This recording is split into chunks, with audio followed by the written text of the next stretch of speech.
Hello learners, today we're going to study about subject and predicate. A complete sentence has two parts, a subject and a predicate. The subject usually introduces a sentence. It is generally a person, place or thing. The predicate says something about the subject. For example, the old man walked slowly on the beach.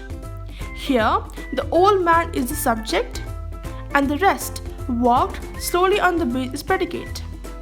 But how do we know that? First, find the verb and make a question by placing who or what before it. The answer will be the subject of the sentence. For example, who walked slowly? Answer, the old man. The rest of the sentence will be the predicate. Thus, we understand that a simple sentence usually has a subject, that is, what the sentence is about, and a predicate, the part of the sentence which tells you more about the subject.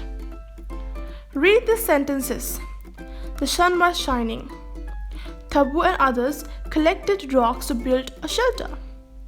Here, the word in colors in each sentence from the subject, and the rest of the sentence is a predicate. If you want more such videos, please do like, share and subscribe. Till then, keep learning. Thank you for watching the video.